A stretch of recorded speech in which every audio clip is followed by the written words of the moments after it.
Hi guys, welcome back to the Jack Revell show. Today I have the wonderful Simon Alexander on the show today, and we're going to be talking to him about his journey, where he found the inspiration to become one of the world's most inspirational coaches, and just a bit more about kind of what he's up to and how he's inspiring the world to continue being the best version of themselves. So Simon, welcome to the podcast. Jack, thank you for having me on. Absolute pleasure. It's finally nice to actually speak to you in person and meet you. Well, I say in person over the air. I followed you for quite a while on the social side of things, and as the new normal is, I haven't actually met you in person. But not to say that we can't have a really good conversation otherwise. But for everyone listening, do you want to just give us a bit of background as to kind of who you are, what you do, and kind of what's your main mission in life? Fantastic. Well, the work I get to do today is I coach people on an individual basis. I speak at events, many of which are now virtual, given we are living through a global pandemic. I partner with brands. I do a lot of stuff in the online space, but it wasn't always that way. I remember back in middle of 2007, I was sitting in the lobby of a Canary Wharf company's headquarters. And I was sitting there as a fresh graduate thinking to myself, this is it. This is it. My career is going to begin now. I finally settled on starting in an industry in which I can progress, in which I can start making money, and which I could make my parents proud. And the reason I say at the time I was thinking, this is it, and I was so happy in that moment in 2007, is because the previous few years I had gone through a number of challenges. Firstly, I lost my mum very unexpectedly. She was only at the age of 49 when she passed. And also I failed my second year of university here in London. So that meant I had to resit a year. So having gone through those challenges and now sitting at this company in the middle of 2007, I was thinking, yes, finally things are starting to get on track. Unfortunately, the industry I was about to begin with was the financial services industry. And in 2008, we had the global financial crisis, the last global crisis that we experienced. Not only that, but the company I was sitting ready to begin, ready to start my career with was Lehman Brothers, the company that went bankrupt in September 2008. So as you can imagine, not the best start to a fresh career as a graduate. Slight hiccup there, slight hiccup. Indeed, indeed. But what it taught me is that those hardest times in your life, those challenges, those toughest moments are the very things that we often need in order to have the wisdom, the insight, and the skills to create the best times. And that's so what it became. If it wasn't for that, it wouldn't have began the thinking process to what I now get to do today. Do you know, it's funny because every single coach I speak to has always got something that they've done that then maybe didn't go quite right, which then led them into coaching. And I like asking this question, but what does coaching mean to you? Why did you sort of go into it in the first place, kind of from someone who was in financial sector and wanted to go down that route? What led you into something that essentially helps people with their self-development and gets them to where they want to go? You're right, Jack. I mean, when I think about it, looking back, financial services, coaching, very different career trajectories. And if I'm honest, I didn't really view what I was doing as coaching for a while until I got my professional qualifications and I embarked formally on this journey. So if I look back, I think it's interesting because I think the universe is always giving you signs. It's always giving you nudges to what you deep down know you want, but we tend to ignore until we're faced with personal challenges that get us back to who we really are. So when I was at university, because I'd failed my second year, I knew my chances of getting a job in the city were that much harder. I couldn't submit an online application form because, well, what was I going to put down for my second year grades? Fail? I would be rejected at the first hurdle. So I knew that I couldn't submit an application form in the traditional way. Now, one of the impact of that was that in the year that I resat at university, I decided to join the investment society, one of these many societies that you join when you are a student. The only reason I joined that was because I thought that would increase my probability of getting a job, but it would also expand my network and connections with those working in the city. Now, once you've got all your new members in society at the beginning of an academic year, you go on stage when you're part of the committee to tell your new members your plans for the year. Now, behind the stage, there were a few of us, about 6 or 7 of us who were part of the committee at the time. None of them wanted to go on stage. And I remember watching people arguing, like, no, you go first, you go first. And I said, you know, I'll tell you what, I'll go on stage and I'll do the speaking if none of you can decide who wants to do it. So I go on stage, I speak to the audience, and I really enjoyed it. I was one of those people in the group where I didn't get nervous speaking on stage. I actually relished it. And after that event, there was someone sitting in the audience who used to work at a company called Goldman Sachs. He was a managing director there, but he quit his role there in order to start a careers coaching company. And he approached me at the end of the event and he said, Simon, do you want to grab a beer at the pub around the corner? As a student, when you've got lots of time in your hands, I was like, sure, why not? It's not like I've got anything else better to do right now. And you can't turn down a free beer either. That's also something. Exactly. So off I go and I'm in this pub, I'm listening to him. And he says to me, Simon, I really loved your energy. I love sort of the way you communicated and what you're bringing to the audience. Now, I recently started a careers coaching company, and I think there's some basic things that you can help my clients with. So I'm working with some of the best universities in the UK, and my goal is to help them land jobs in the city. So the way I think you can help them is do some interview training, help them present better so that they can present a far better story and picture of who they are. And I thought, why not? That beats working in the local Tesco's. I'd rather help people get jobs in the city, get paid for it, get a commission for getting new clients for this guy running a company than just working stacking shelves. And so initially I did that for the money. Now, when I started my career in the industry, my first company, Lehman Brothers, I mentioned earlier, I still continued doing this on the side. And I realized, why was I doing it on the side? Initially, yes, it's because I was a student, I needed the money, but now I was earning an income. Why was I still spending time on the side doing something which was barely pocket money? And I realized it's because my mindset had transitioned from doing it just for the money to doing it because I really enjoyed seeing people tell me that they'd landed a job, that I had an impact, that actually something I said had opened up a powerful motivating force inside of them.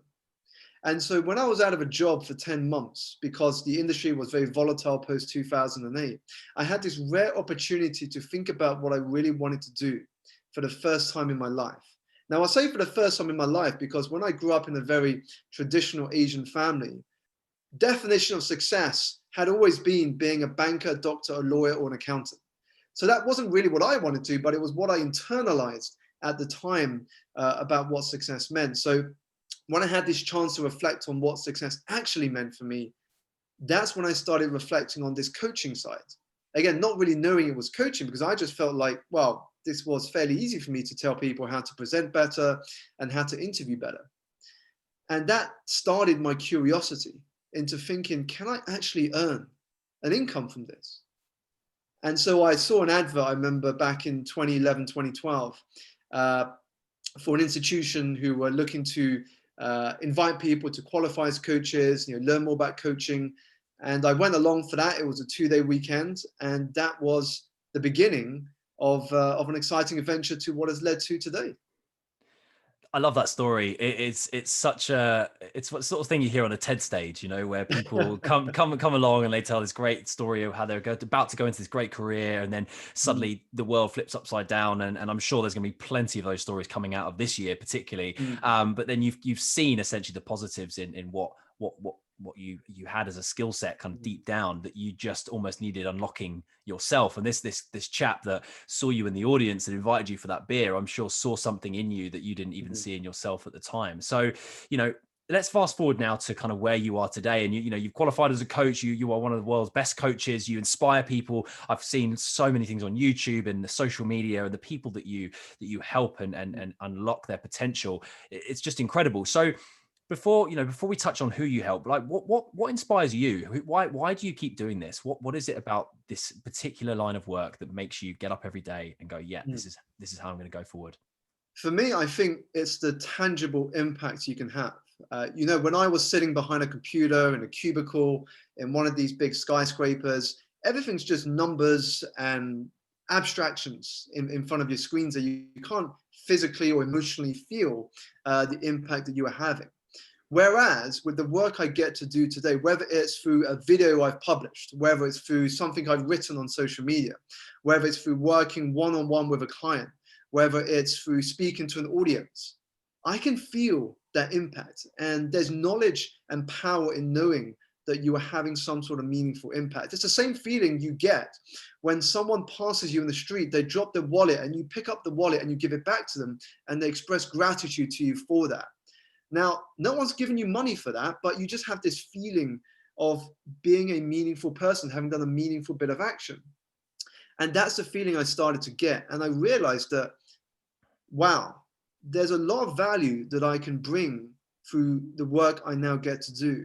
And for me, if just one person comes out from looking at my post, watching a video, reading something I've written, and it has the power to transform their life in whatever way, then that for me is my work done. And I realized over time the power of inspiration, that it's not just that one person we inspire. And in actual fact, we end up creating a ripple effect because that one person we inspire, they go on to inspire their network, and their network goes on to inspire their network, and so on.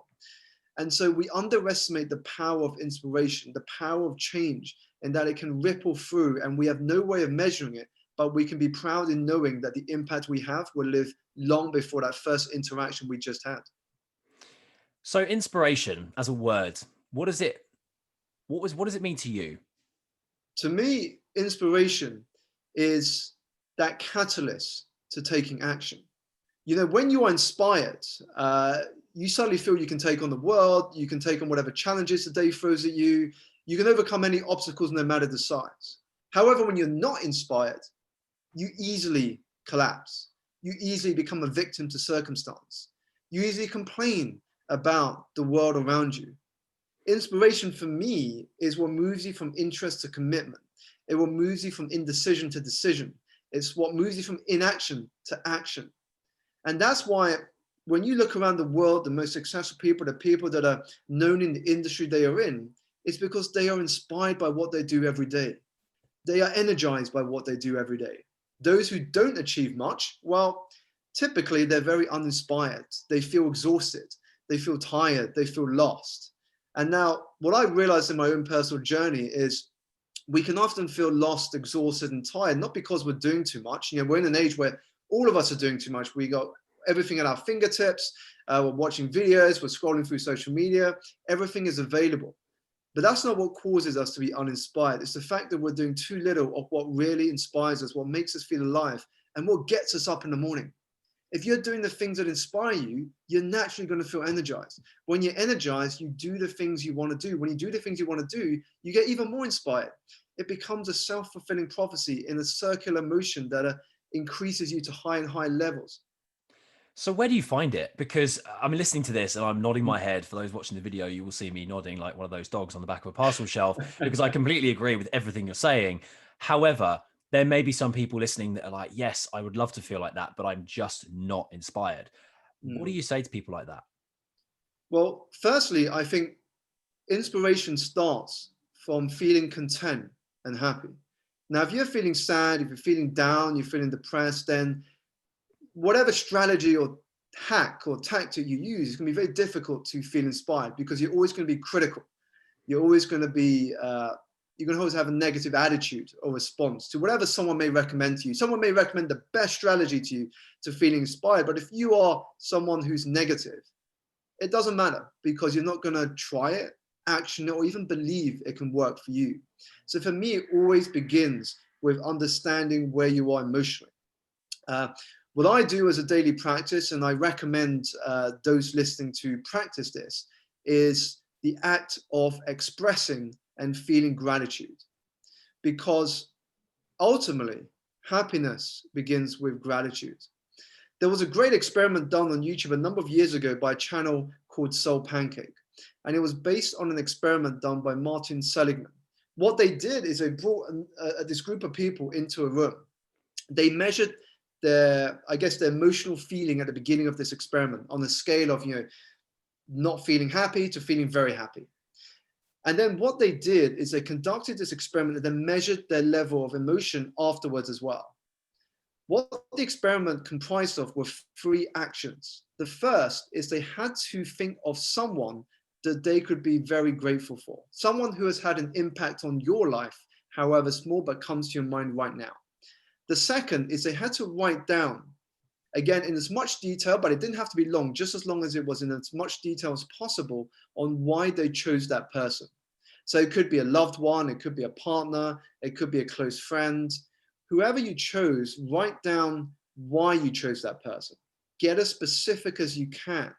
What is the impact they've had on your life? How have they helped you? In what ways? How have you grown because of them?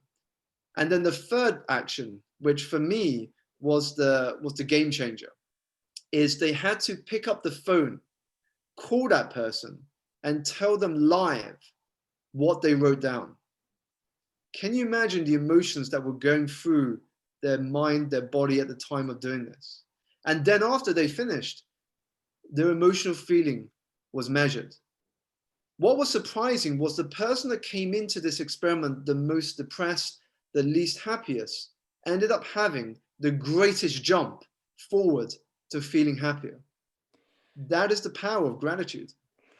That is powerful. So, I mean, I'm trying to think of the people. As you were saying that, I was trying to think, oh, who would I choose, and why have they inspired me?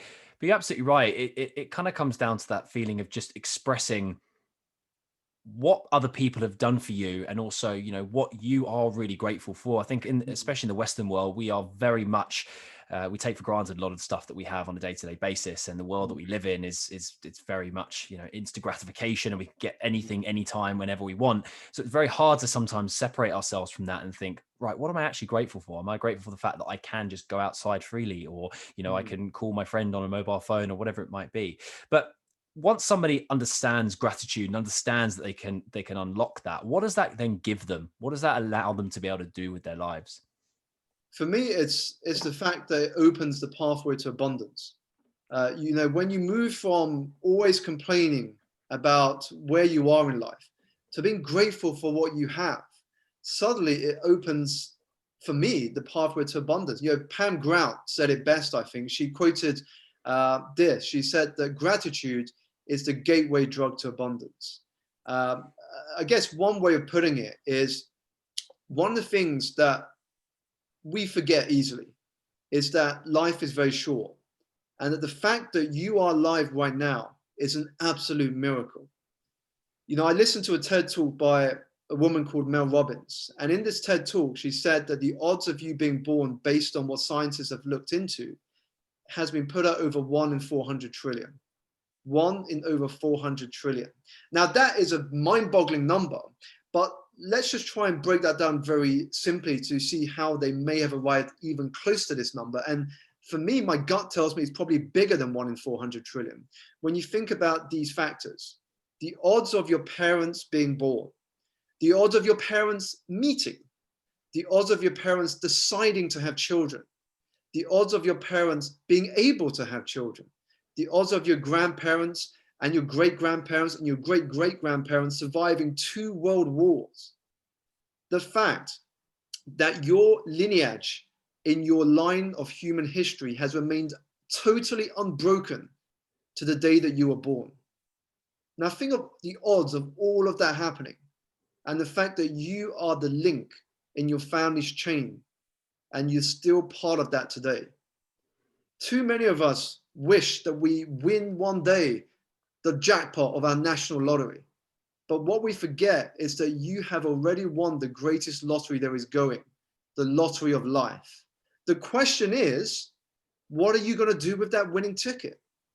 And when you are really grateful for the fact that you are here, that you have today to live, there are many people who didn't wake up today. You did. You're breathing. You get to experience the world, the wonders, the simple moments. When you're grateful for that, suddenly you find the inspiration. Suddenly you find the drive to make sure you grasp all that life has to offer, and make sure that when you finish this life, you can smile and be happy for a life well lived. Because there is a great quote that says, hell on earth is when you get to the end of your life and the person you became meets the person you could have become? I've lost my train of thought. That was amazing. I'm like genuinely looking at the screen thinking, wow, I'm thinking of all these amazing things that I could do with my life and all the potential that I've got through just being inspired by listening to you. I mean, I'm not surprised that that gentleman from Goldman Sachs started a company and asked you to be a part of it. This is honestly, thank you for sharing that. That's it's super inspiring, and you're absolutely right. You know, you can't fathom how lucky you are to be on this planet, and you do take things like that for granted, and it does cause people to put themselves in a negative light. So I wanted to ask you about potential because, you know, leading on from when you get inspired and you become grateful and you become, you know, somebody that understands that you are on this planet for a reason, potential comes into mind. Mm. So what does potential mean to you? Potential for me, the way I see it, is the fact that you have gifts that make you unique. First of all, we're all unique. That's guaranteed. There is no one ever that will be like you because your DNA, your preferences, your strengths, your weaknesses, how you look, that is entirely unique to you. So there'll never be anyone, and there never has been anyone exactly like you. So already you're unique. Now, potential is the gifts and the talents that you've been blessed with. There will be things that come naturally to you that perhaps won't come naturally to me, and vice versa. Now, potential can only be realized when we discover what those gifts are and we have the courage to not only follow them, to share them, but to express them in the world. For me, we all are born with potential. The question is, how much of that potential do we get to realize in our lifetime? For me, that is our job. You know, the universe's gift to us is life. Our gift back to the universe must be to find what those gifts are, what those potential is, and to share them as best we can with the world, because that is what then leads to what I call legacy. You know, what you do for yourself will die with you, but what you do for others will live beyond your life. It's why we still remember the likes of the Luther Kings, the Bruce Lees, and so on, is because they created a legacy by what they shared and what they gifted to the world. When we help others, we don't just help them achieve their potential, but we can change the world in the process, because by them sharing their gift, the world gets to receive and enjoy something they would not have otherwise got to. I love that. It touches on, as I'm sure you know, the famous Anthony Robbins talks about, you know, the four basic human needs, which we all need to be essentially happy in life, which are, you know, certainty, variety, Mm, significance, and love and connection. Once you've got all of those, you're kind of set. You know, there's things that are more important to you than others, but most of the time you're set. Then there's mm, two others that I think are just as important that not actually a lot of people focus on. The mm, first one is growth. You know, you need to grow in order to be happy. You need to be able to continuously be improving every day. But the mm, second one, which I think is what you're talking about, is contribution. mm, Contribution to something bigger than yourself, which ultimately will give you more satisfaction, more enlightenment, more gratitude, more any whatever way you want to put it than anything ever before. And it leads straight to what you were saying about legacy. You know, if you're able to contribute to the world and give it back something, whether you're someone who's made millions and millions of pounds and you're able to use that for good use, or whether you've created a company that helps people in whatever way it is, or you've created some sort of machine or device that helps people be connected around the world, or helps them cure, you know, diseases, that is contributing to the world. And I think what you just said there, leaving that legacy, should mm. be everybody's mission number one. You know, Totally, totally. leave. Because I think at the end of the day, your value is determined by how much more you have given to the world than you have taken from it. If you want to be a person of value, that's what you got to focus on. How can you contribute? How can you bring meaning to your life? How can you help other people? Uh, you know, because I think that is something we often forget. We so easily fall into the trap of focusing on me, me, me. But actually, when you become someone who is a person of value, not only do you begin to contribute to your legacy, contribute to the lives of others, but opportunities begin attracting to you like a magnet. They get drawn to you like a magnet because we love working with people of value. When people help us, there's a higher chance we want to help them. But if people are always taking, how likely is it that you want to help them? It's the story, you know, it's the classic example of reciprocity. You know, if I think about, you know, Christmas isn't far away. Think about giving a gift to Christmas, giving a gift at Christmas and then receiving a gift at Christmas. I don't know about you, but I much prefer giving gifts because you Yeah. get that feeling of that person likes that thing they received from you. When you receive them, you almost feel sometimes a bit awkward or a bit sort of like, oh, yeah, thank you so much. But, I'd much rather give something to someone. So you're absolutely right. Giving the value of your personal potential Mm, and your uniqueness. I think there's a Nassim Taleb quote that says your uniqueness is your competitive mm, advantage. If you understand what you can do and only you can do, then the world is your oyster. You can do whatever you want with it because you're the only person that can do that. What I'm going to do though is just bring it slightly back to kind of like the average Joe, the person yeah. who maybe is listening to this and thinking, I don't know what my potential is. I don't know where to start. I don't know where I can find this hidden amazing thing inside me. Mm, Where do people start? I mean, you must have worked with people over the past that have this same problem. mm. How do you help them? Definitely. Well, first thing to note is you do not wake up one morning and say, I know exactly what I'm going to do for the rest of my life. This is my purpose. This is my vision. It doesn't happen like that. Often, especially in my own experience, it happens as a result of a series of events. A series of things that come together, and you start to piece the dots together, and you kind of think maybe there's some truth in that, and you begin to follow it. Now, there's a couple of things that come to mind that you can do. One of the activities I did was I got a piece of paper, a blank piece of paper. I got a stopwatch out and I timed myself for around, I think it was 90 seconds, so a minute and a half. And what I did is I wrote down on that piece of paper everything that I wanted to do in my life. Uh, Now, it was a free fall, so it wasn't.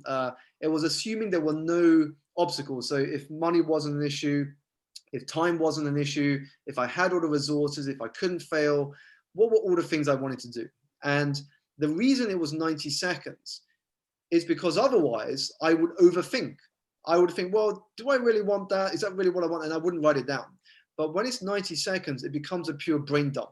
If it comes to your mind, it goes onto paper because often there's a reason why it comes to your mind. And I took that piece of paper at the end of 90 seconds and I visualized myself as the 90-year-old Simon looking at this piece of paper as if I had not followed through or began anything on that list. And I started to reflect as the 90-year-old me, what were the things that I would regret not doing? And I just started circling things as I went through. And as I started circling them, it started to offer me insight as to what I should be doing today. And that's one of the places I started with. From there, I then merged that with what I felt were my values. Uh, what I mean by values are the things that are most important to you. Because if you don't focus on what is most important to you, you'll end up being a victim of what other people feel are important. You end up doing work for them. You'll be helping other people achieve their dreams.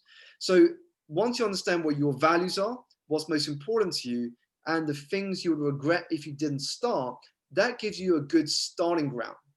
The rest comes from following your curiosity, because there's only so long that you can theorize and think in your head, but clarity and confidence only comes from taking action. So as you start taking action, no matter how small, you will start to get clarity. You'll start to get more information to help you know whether this is going to work for me or it's not going to work for me. But you don't know if you just work through everything just in your mind. It's a good start, but there's a time for thinking and there's a time for action. And that time for thinking and time for action, as you said before, it doesn't come overnight. But what are the things people can do on a daily basis that can keep them on that track, on that path? Because I'm somebody who's been into self development for a Mm, couple of years, but only just discovered kind of the real path that I want to go mm, on in sort of like the last few. And it's amazing when you do find that path. It's like that sort of exponential growth that you see on a graph. You're not just traveling at the same sort of gradient. You mm, suddenly start spiking right up, and you skyrocket. And as you said, opportunities come at you left, right, and mm. center. But on a day-to-day basis, what stops someone from basically getting disheartened and sort of thinking, oh, what's the point? Sure. Well, a couple of things come to mind, Jack. So I'm going to go through each of them in terms. I think they're important. The first one is your environment. I often get asked whether I'm speaking at an event or I'm working with a client, what's the quickest way to succeed in any area of your life or business or career. The quickest way is to design an environment around you that makes it impossible not to succeed. The easiest way to get disheartened or to get demotivated is by having a poor environment around you. What I mean by this is, what are the things that you're reading? What are the things you're watching? What are the things you're listening to? How organized is your workspace? Who do you follow on social media? All of this have a profound impact on the way you see yourself and what you see as possible. So you want to have an environment around you that not only challenges you to grow. I mean, we've spoken about the importance of growth today. Not just that, but holds you to a higher standard. If you have an environment around you that is teaching you to stick with your bad habits, then of course it's going to be very easy to get demotivated. But if you have an environment around you that constantly inspires you, that shows you what is possible, that teaches you that if you focus on what is most important, you can actually enjoy the success of the people sharing their wisdom with you, then there's no question. It just becomes a question of time, of when, rather than if. So I think environment is the first part of it. Second is your habits. Your habits is where success truly lies. If you want to understand the real secret to success, look at people's habits, what they do day in and day out. Remember, it's not what you do once in a while that makes a difference. It's what you do every single day. It's, if you will, it's a compound effect in action. You know, if you do something day in and day out, you'll get to a moment in which you don't even realize you've changed, but you've changed. It's like when you go to the gym and you've never been to the gym before. We're coming up to the end of the year now. When you begin a new year, so many people put fitness or health as a number one resolution. Now, when you go to the gym for the first 8 to 10 weeks, if you go consistently, you won't really notice any physical difference. You'll look in the mirror and you'll say, well, where's my six pack? Where's my bulging muscles? You'll feel different, but you won't physically see it yet. But if you consistently keep going again and again, by 1 year, you start to look a little bit more different, but you won't notice it. It will happen so quickly, you won't notice it. And then within 18 months, suddenly you get people coming up to you and saying, wow, you look so different. You've really trimmed up. The thing is, the people will notice it more than you will. And when they notice it, that's the sign that you are getting the results. But too often, we are impatient. We want results now. We don't want to put the hard work in. But hard work is the foundation of any successful outcome. The third, if you want to make active steps forward, is to experiment. Experiment, experiment, experiment. There's a Chinese saying that goes, the difference between the master and the student is the master has failed more times than the student has ever tried. Again, when you experiment, you start to get more wisdom and knowledge. You start to see what works and what doesn't. Some things will resonate more with some than others. You know, for me, I enjoy speaking more than I write. I enjoy doing certain things more than other people.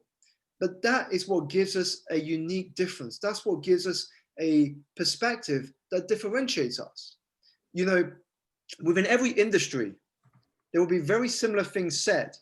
But because we come from a different background, because we interpret the world in a different way, that means we all have a different way to present or communicate our thoughts.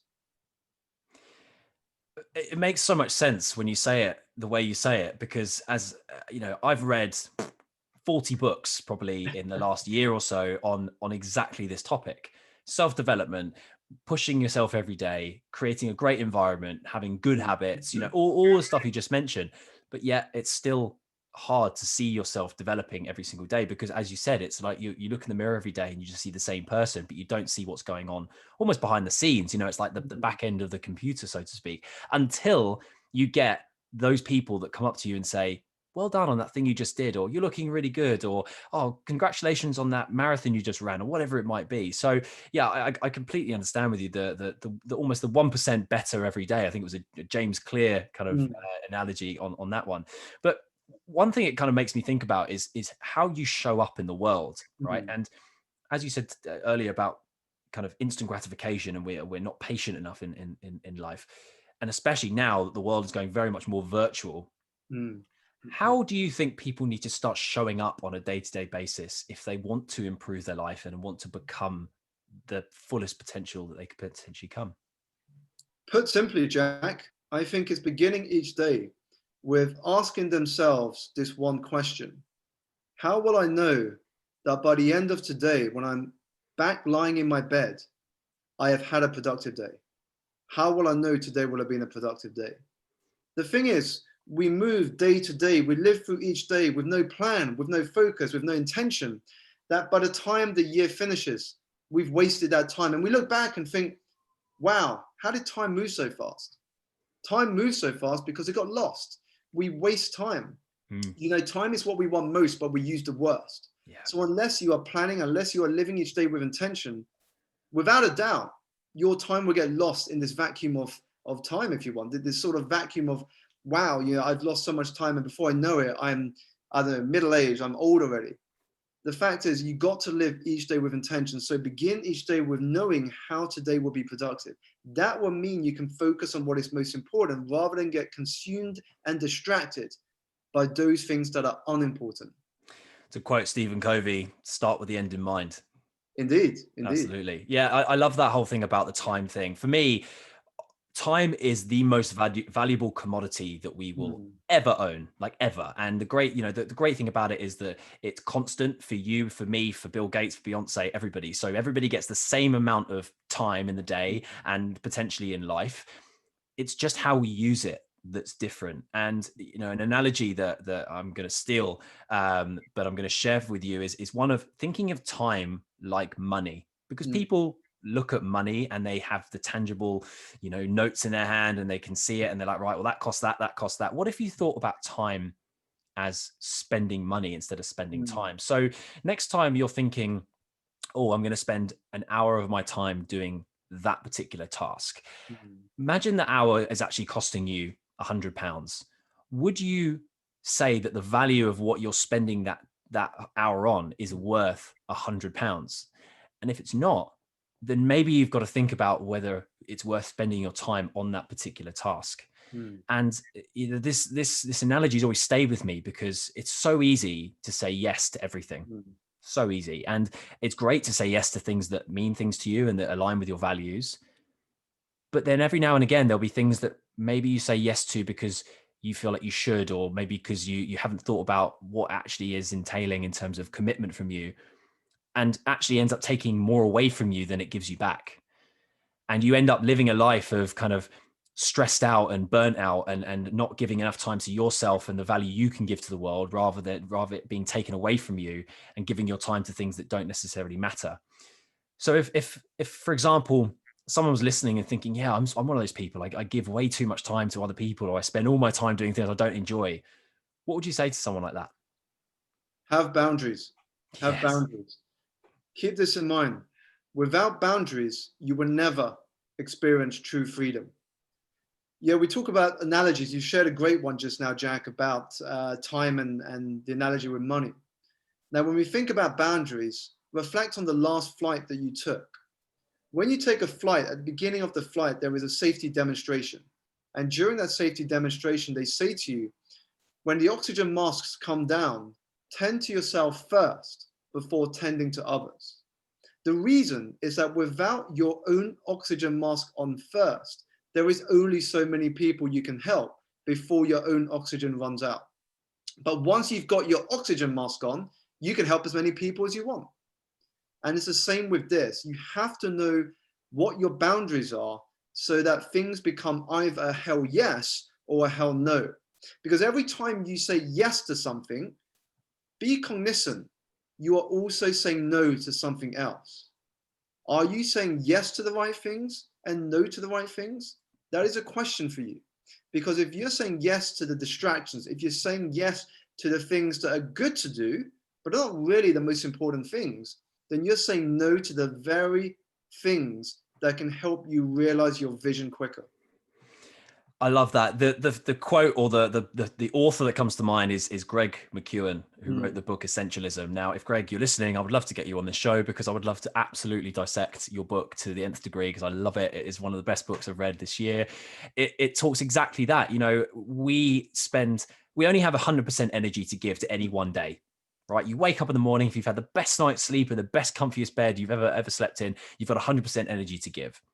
So if you're giving 10% energy to 10 different things throughout the day, then how how much quicker, you know, they're only going to grow at a 10% speed. mm, Whereas if you've got one or two things that you're focusing on, which you can give maybe 50 or 60 or 70% energy to, not only are they going to get much better results, but they're going to get there faster, and they're also going to be much more fulfilling when you reach them. And it's almost that kind of paradigm of paradox, even, of sort of, well, could I achieve 10 things in 10 years, right? Or could I achieve one great thing every year for 10 years? mm.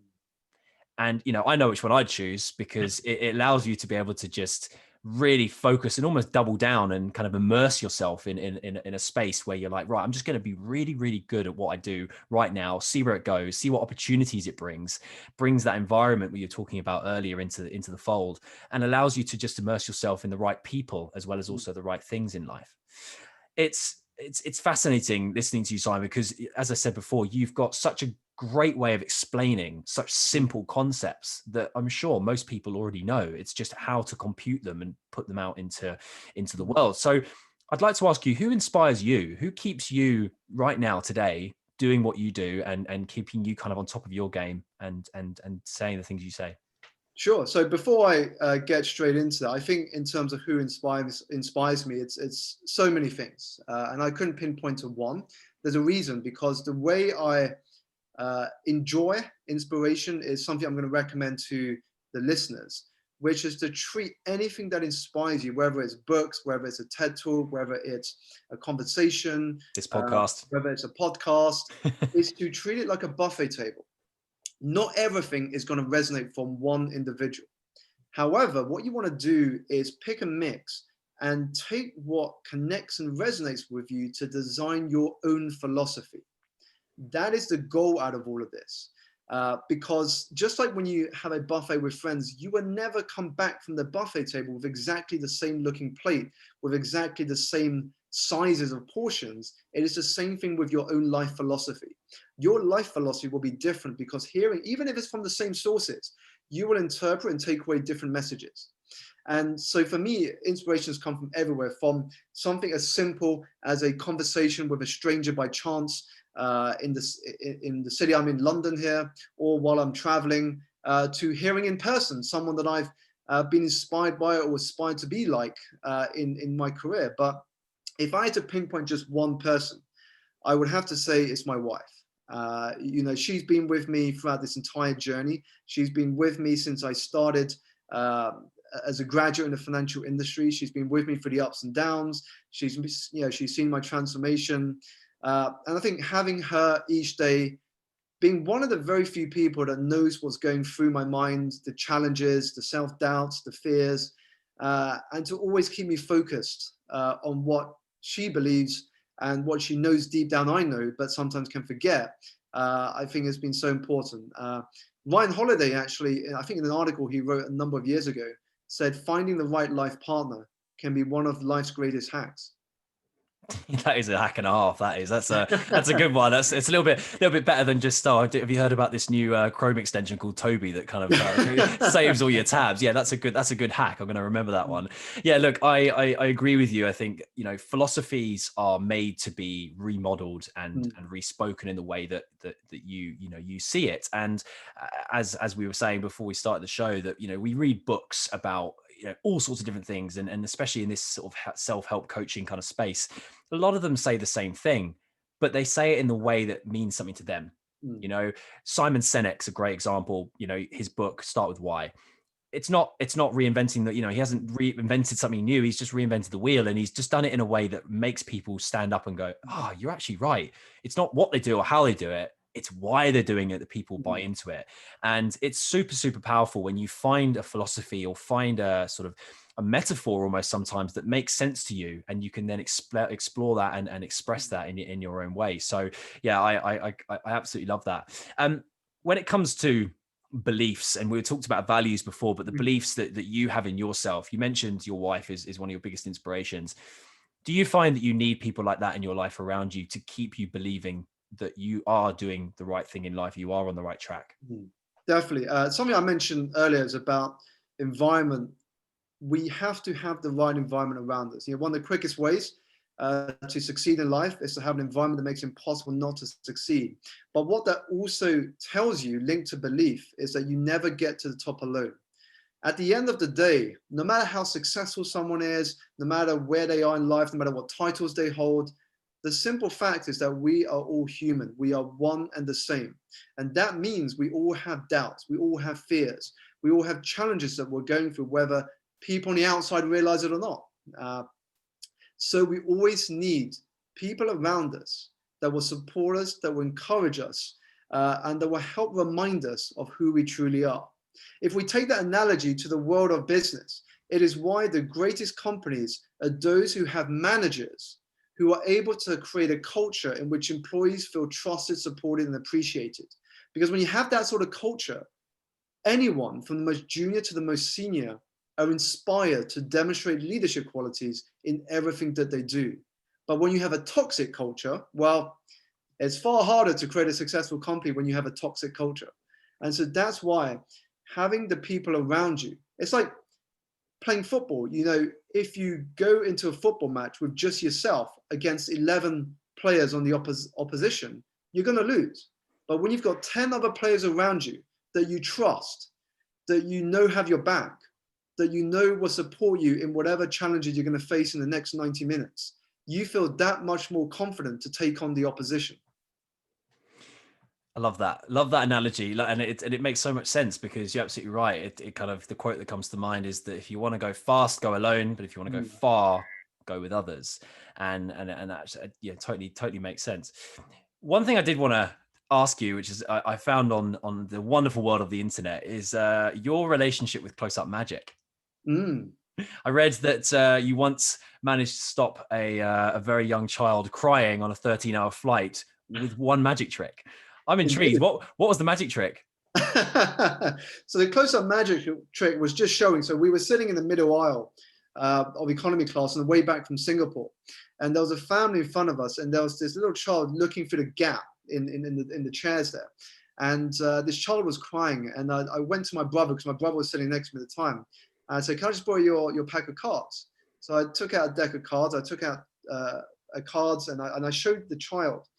Let's say it was Queen of Hearts, and the child was looking at the Queen of Hearts, and I did a snap, and the Queen of Hearts changed to say the Ace of Spades in an instant. And the child who was crying suddenly looked in the bemusement at what had just happened. The child couldn't communicate, but he knew what had just happened.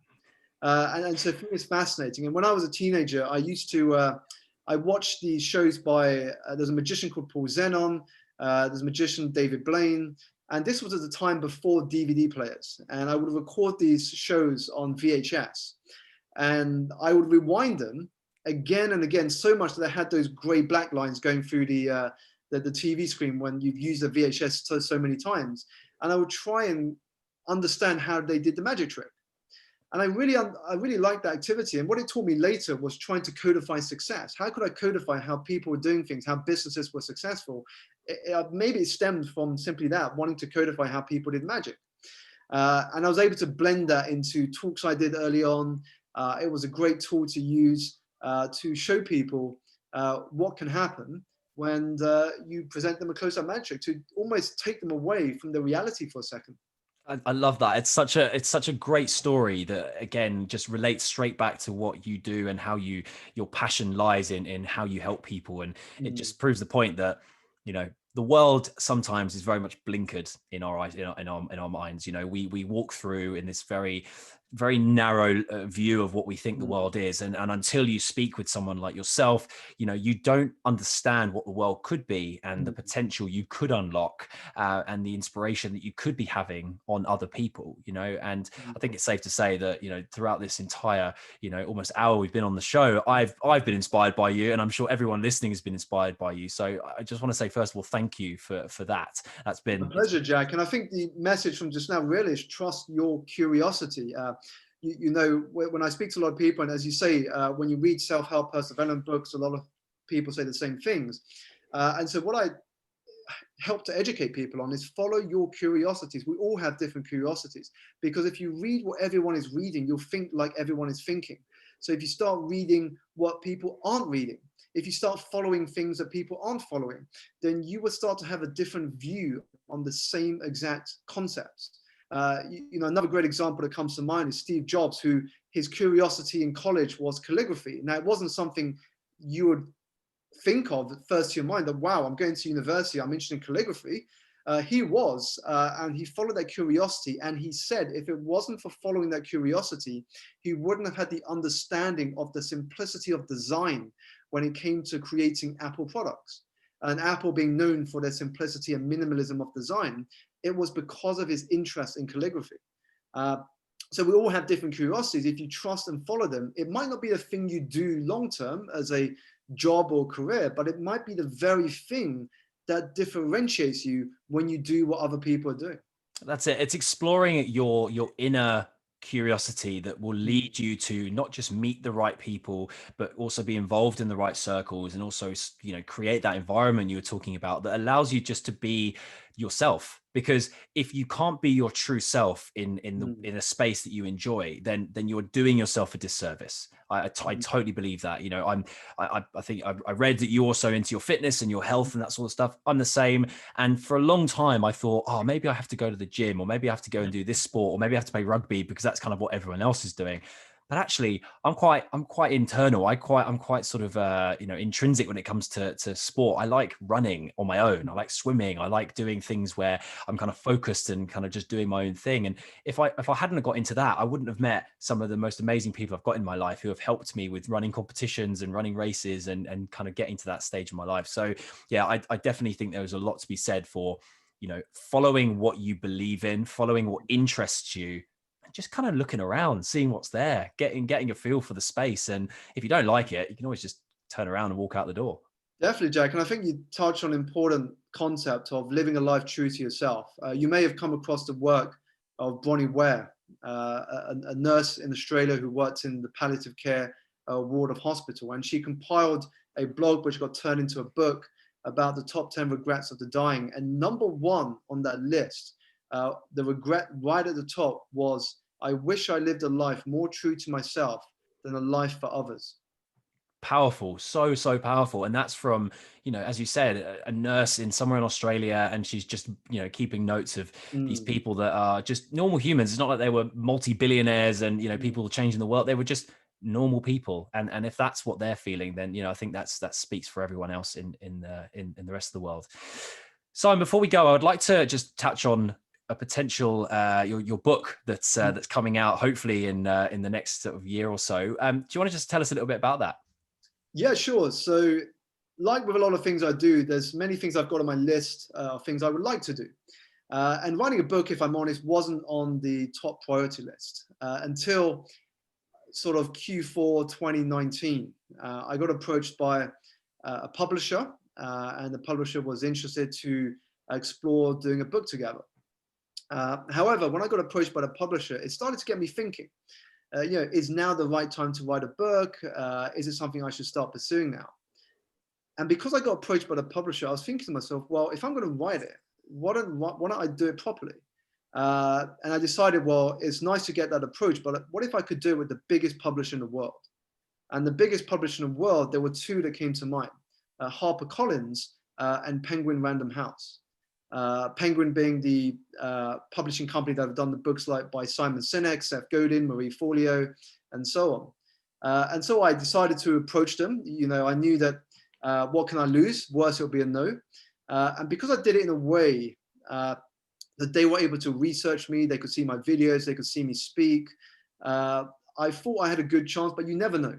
You never know. So about 2 months later, I get an email with no expectation because I thought, they haven't replied. Maybe I'll just move on to the publisher that approached me. And 2 months later, I get an email saying, would you like to come to our offices? And that's when the ball started rolling. And so the first meeting was in January 2020 this year. And after a few months of back and forth, of finalizing some ideas, July, we finally signed the contract. So we signed the deal to release the book in spring 2022, but to start the pre-order marketing next year. And so that's what I'm working on at the moment, Jack. That's fantastic. First of all, I love the story of the manifestation of saying, well, someone put that seed in your mind Mhm. and said, let's see if we can get a book written with Yeah. Simon. And then you've sort of taken that to the next level and gone, well, if I'm going to write a book, I want to do it properly. I want to do it with a big publisher, and I want to do it, let's see how far we can push this. And you went out and you basically achieved what you said you were going to achieve. And now you're in the process of writing. So when can we expect sort of pre-order? When can we expect sort of, I'm sure people will want to find you on social media and find your website and stuff. And will you be posting about kind of when that pre-order and re-release will go out? Definitely, definitely. You can be assured, Jack. When the pre-order is ready to go, I'll be sharing it all over social media. Fantastic. If listeners do want to follow that journey, they can do so by subscribing to my newsletter on my website, simonalexanderong.com, or find me on all the major social media platforms, Instagram, LinkedIn. I'm also on Twitter and YouTube. The handle on Twitter and Instagram is the same. It is at Simon Alexander O. I personally read through all my messages and reply as quick as I can. So you're not going to be texting a bot or any assistant. So if you do have any questions, if there's anything you want to ask me, do feel free to drop me a message. I can confirm that as well. Simon has been always very attentive to my messages, even though I have rashed him a few times in the past for various things. But no, he's extremely friendly and personable, and as you can see from this show, extremely knowledgeable and super insightful, and to me, inspiring to listen to. And I know that I'll be listening back to this show multiple times myself to kind of gather the insights again and to listen to it in a different way. But Simon, thank you so much for joining us today on the Jack Revell Show. I really appreciate your time. And I really look forward to seeing you in the future, continuing to push out your amazing message and your book that will be launched in the near future. Thank you so much, Jack, and have a great week ahead.